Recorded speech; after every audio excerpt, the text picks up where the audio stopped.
Hi everyone, it's Darlene. Welcome back for another card video. Today's card uses the Layered Letters Alphabet Set by Stampin' Up! I love this new set, and I'm also using the hardwood background stamp. I'm going to start off with my Misty. I'm going to go ahead and take that foam piece out. I don't need it because there's foam already on my background stamp. I'm going to place my stamp a half of a square to the left and a half a square up. So you can see I'm covering only half of that last square, and I'm going up a half a square. And then I'm going to take my Smoky Slate cardstock by Stampin' Up. I'm going to take a piece of surgical tape and I'm going to adhere it to the back of my cardstock. And that way I make sure that my paper stays secure in my Misty and I don't ever have to place it again. So I'm going to put it right there, one square to the right and one square up. Now remember, the stamp is only a half, so that way I make sure that I'm definitely covering the entire piece of cardstock. So I'm going to use this charcoal ink by Hero Arts. It's just a cube set, and I find that these cubes have plenty of ink in them. And so I'm going to go ahead and cover this whole thing, and I'll stamp it down. And because my surgical tape is there, it's not going to move at all. So I don't have to worry about placing it again on that one square up, one square across, because you could be a little bit off if you do that. So I really only needed to stamp it once, but I like to do it a couple of times. I really wanted a dark image. So I'm going to go ahead and stamp that one more time. And with the Misty, it's so easy. You just have to ink it up and stamp one more time. And it came out really pretty. I like these colors together. Now I'm going to work on my letters. I decided to go ahead and write it all out. So I've got 9 letters, and I circled the center one and labeled it B for blue, and then I did yellow, blue out on each side. And I put it off to the side here, that way I won't make any mistakes.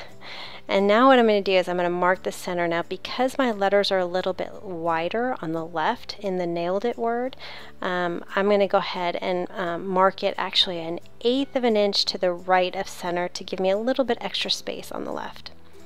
So this is Soft Sky ink by Stampin' Up! And I've got that rectangle that comes with the set, and I'm going to stamp it right at that center mark that I marked. And once I get that stamped, I can take my T-square and I'm going to draw a line at the bottom. Now I'm just dotting the line.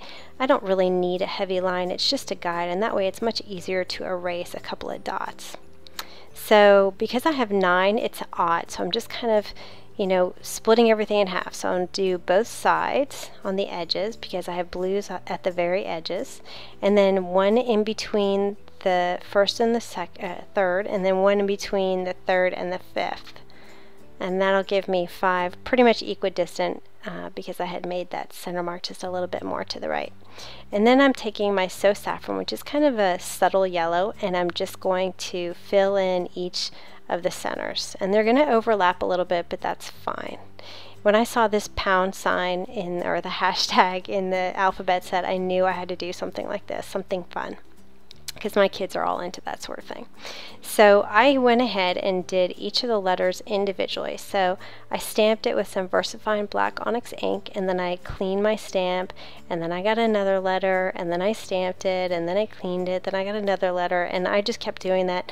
I think I was doing it just because it was so easy to do, and my life seems so complicated right now that I just needed an easy task that I really didn't have to think about, and that was sort of fun. But I think because these aren't too close together, you could probably put them all, like line them up on your cardstock, adhere them all to an acrylic block at the same time, and then stamp them all at the same time. Or you could also use your Misty if you have one. Okay, so now I've got all my letters stamped, and I trimmed a little bit off the top and the bottom to reduce the amount of white space. And then I just erased that dotted line I made. I was going to adhere it with tape runner, but then I decided I wanted it to pop up, so I grabbed my Scotch foam tape and I put 3 pieces on the back of that panel, and then I'll center it. And I thought about trimming back the fence in the background, but it's just so I could have a white mat on my card base, but I decided that I just wanted the full fence because it's just such a pretty stamp and I like it a lot. Okay, so let's see, I put this on my card base, and that is the end of the card. That's it for today. It was pretty easy to do, and lining them up is really easy if you just kind of do the middle, do the ends, and then work your way in. So I hope that you enjoyed that, and I will see you next time. Thanks for watching.